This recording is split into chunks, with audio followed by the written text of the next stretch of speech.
Another typical Israeli scene. My wife and I were driving on one of the back roads here in beautiful Ramat Beit Shemesh on Nahar HaYarden Street, Jordan River Street. Beautiful, long, very picturesque road that connects Beit Shemesh and Ramat Beit Shemesh and some other outlying areas. And we're driving and we hit a roundabout and we see a Hasidic man, flowing black coat, white socks pulled up. He's on an electric bike and his daughter's on the seat behind him, hugging his waist for dear life. And he was going a good 30, 40 miles an hour. He wasn't literally just casually cycling. My wife said, "That's amazing, only in Israel." Snapped a picture, sent it to some friends, and they said, "How irresponsible, child services, we're gonna get everyone arrested, barge into the apartment." And I thought that this is completely emblematic of Israel. There's only extremes here.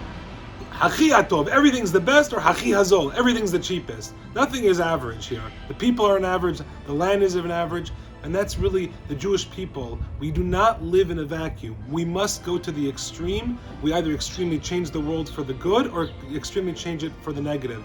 And indeed, in Parshas Va'eschanan, that we're going to read in Shul, Moshe were taught, prayed to God hundreds of times in order to get into the land of Israel, until finally, at the penultimate time when he was about to convince God, so to speak, Hashem said, "Stop. If you convince me one more time, I'm going to have to let you by the law, spiritual laws that I inputted into this universe. So stop."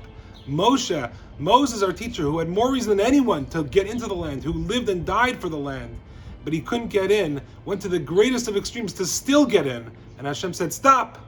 The extreme opposite. We're Jews. Here in the land, I see how our ancestors fought.